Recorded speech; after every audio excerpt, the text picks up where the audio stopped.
द्वितीय विश्व युद्ध के दौरान कई जासूस प्रसिद्ध हुए।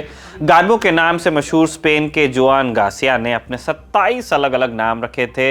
ये गार्बो ही था जिसने डी डे के दौरान जर्मन्स को मित्र राष्ट्रों के आने की गलत तारीख बताकर सेना का काम कुछ आसान किया था।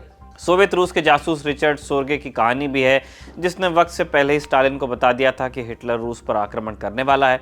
यह अलग बात है कि स्टालिन उन दिनों इतना पैरानॉइड थे कि उन्होंने सोर्गा की बातों पर विश्वास किया नहीं।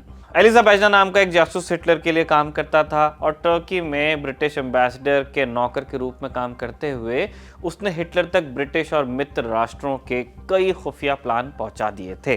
कहते हैं कि जेम्स बॉन्ड की अभिकल्पना द्वितीय विश्व युद्ध के इन्हीं जासूसों से ली गई थी।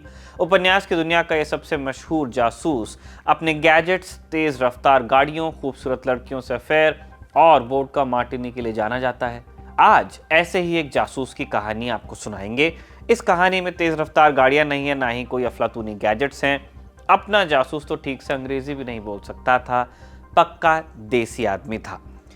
विश्व युद्ध के दौरान कई जासूस ऐसे भी हुए जो डबल एजेंट्स थे, यानी दोनों दुश्मन देशों को चूना लगाने वाले।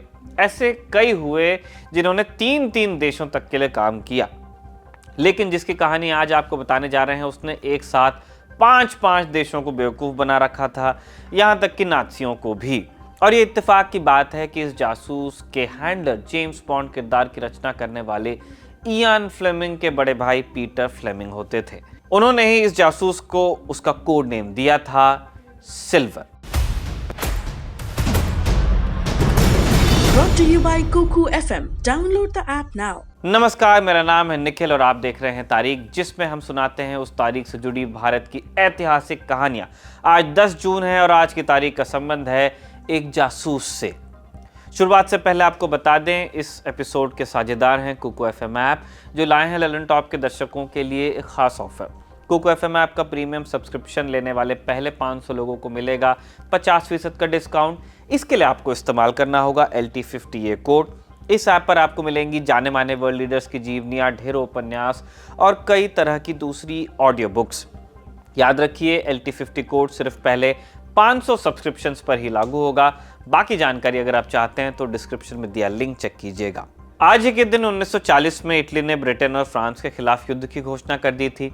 इस दौरान कलकत्ता में बैठा एक शख्स एक लंबे सफर की तैयारी कर रहा था, एक ऐसा सफर जिसका अंत बर्लिन में होना था।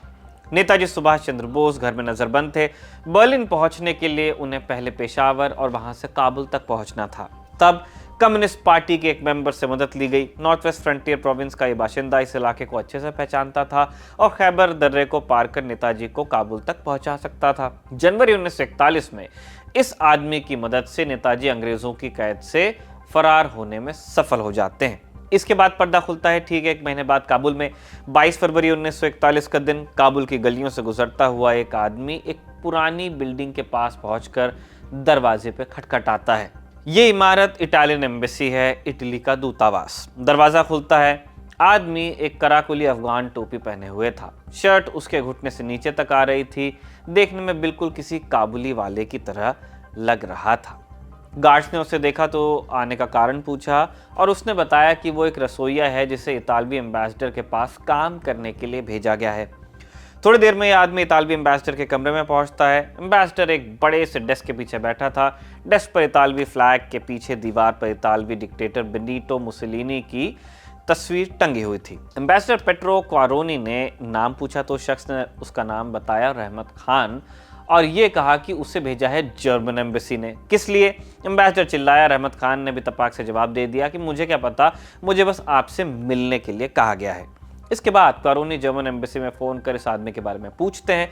वहाँ से जब पक्का हो जाता है कि आदमी जासूस नहीं है, तब जाकर क्वारोनी को तसल्ली होती है। रहमत खान क्वारोनी को बताता है कि वह अफगान नहीं बल्कि एक भारतीय है और 200 मील की यात्रा कर पेशावर से काबुल पैदल आया है। रहमत ने बताया कि वो अकेले नहीं आया था बल्कि उसके साथ एक भारतीय और था, सुभाष चंद्र बोस। बोस काबुल बॉर्डर पार करना चाहते थे और इस काम में रहमत उनकी मदद कर रहा था। रहमत और नेताजी बोस ने कुछ हफ्ते पहले ही जर्मन एम्बेसी में कांटेक्ट किया था। वहां कई हफ्ते बातचीत चली, लेकिन बोस को काबुल से निकालने का कोई पुख्ता इंतजाम नहीं हो पाया। काबुल में रहना खतरे से खाली नहीं था। न उनके पास पासपोर्ट था और न कोई और दस्तावेज। अगर कोई पकड़ लेता तो उन्हें सीधे ब्रिटिश पुलिस के हवाले कर दिया जाता। क्वारोनी नेताजी की आखिरी उम्मीद था। उसने मदद भी की। क्वारोनी ने बोस के लिए एक इटालियन डिप्लोमेट का पासपोर्ट बनवाया, जिसके बाद सुभाष बाबू अफगान बॉर्डर पार करते हैं और मॉस्को के लिए ट्रेन पकड़ लेते हैं। मॉस्को से रात की ट्रेन लेकर फिर वो बर्लिन पहुंचते हैं। इसके आगे नेताजी के साथ क्या क्या हुआ, कैसे वो हिटलर से मिलते हैं, फिर जापान पहुंचते हैं, ये कहानी तो हम सबको लगभग पता है। लेकिन इस कहानी में एक शख्स पीछे छूट गया था, रहमत खान। उसका क्या हुआ, ये जानने से पहले रहमत की असली पहचान आपको जान लेनी चाहिए। 9 जून वाले तारीख के एपिसोड में हमने आपको हरिकिशन तलवार की कहानी सुनाई थी, जिन्होंने पंजाब के गवर्नर की हत्या का प्रयास किया था और इसके चलते उन्हें फांसी दे दी गई थी। पंजाब के गवर्नर की हत्या के प्रयास से पहले भी हरिकिशन को एक बार जेल हुई थी। उस केस में हरिकिशन को रिहा कर दिया गया, लेकिन उनके भाई को 11 साल की जेल हो गई। हरिकिशन के छोटे भाई का नाम था भगत राम तलवार। भगत राम ने 11 साल जेल में गुजारे। 1940 में रिहाई के बाद वो कम्युनिस्ट दल कीर्ति किसान पार्टी से जुड़ गए। उनका पहला असाइनमेंट था सुभाष चंद्र बोस को काबुल तक पहुंचाना। इस काम को अंजाम देने के दौरान भगत राम की पहचान इतालवी एम्बेसडर से हो गई थी। भारत तब ब्रिटिश एम्पायर का क्राउन हुआ करता था और क्वारोनी किसी ऐसे शख्स की तलाश में थे जो भारत में उनके लिए जासूसी कर सके। ऐसे में रहमत खान क्वारोनी को अपने काम का लगा और यहां से रहमत खान उर्फ भगत राम के जासूसी करियर की शुरुआत होती है। कुछ महीने इटालियंस के साथ काम करने के बाद रहमत खान को जर्मनी जाने का मौका मिलता है। नाज़ी उसे जासूसी की ट्रेनिंग देकर वापस काबुल भेजते हैं। साथ में एक ट्रांसमीटर भी देते हैं, जिससे सीधे हिटलर की सीक्रेट सर्विस को संदेश भेजा जा सकता था। जर्मन रहमत के काम से इतने खुश थे कि उसे जर्मन मिलिट्री के सबसे ऊंचे सम्मान आयरन क्रॉस से सम्मानित किया जाता है। इस दौरान रहमत को नाज़ियों ने आज के हिसाब से लगभग 25 करोड़ रुपए दिए थे। जर्मनी को लग रहा था कि उन्हें ब्रिटेन और मित्र राष्ट्रों के खुफिया संदेश मिल रहे हैं, जबकि असलियत ये थी कि हिटलर सीक्रेट सर्विस तक पहुंच रहे सारे संदेश झूठे थे। इन्हें दिल्ली वाइसरीगल पैलेस, अब जिसको हम राष्ट्रपति भवन कहते हैं, वहां बनाकर भेजा जा रहा था ताकि नाज़ियों को गुमराह किया जा सके। दरअसल रहमत उर्फ भगत एक डबल एजेंट था। वो नाज़ियों के खिलाफ काम कर रहा था। जब हिटलर ने सोवियत रूस पर आक्रमण किया, तभी से रहमत कम्युनिस्टों के लिए काम करने लग गया था। इस दौरान उसकी मुलाकात ब्रिटिश इंटेलिजेंस से भी हुई।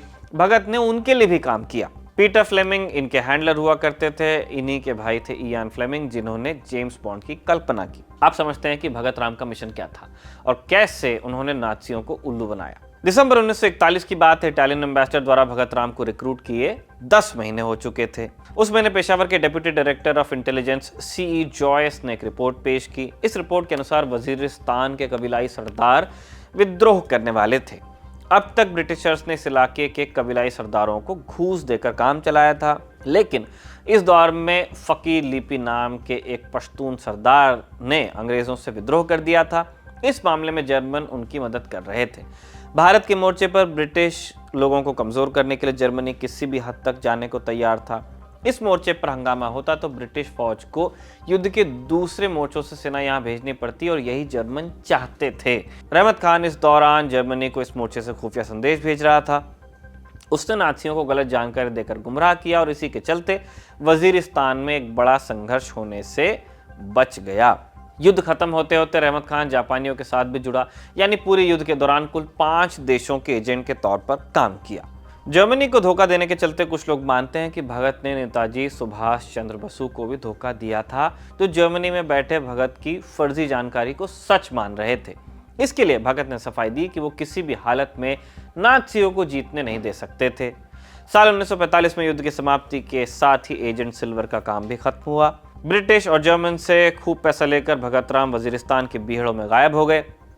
पार्टीशन के बाद वो भारत आए और उत्तर प्रदेश में रहने लगे। इसके 28 साल बाद भगत राम तलवार दोबारा एक बार दिखते हैं। साल 1973 में कोलकाता में पहला इंटरनेशनल नेताजी सेमिनार रखा जाता है।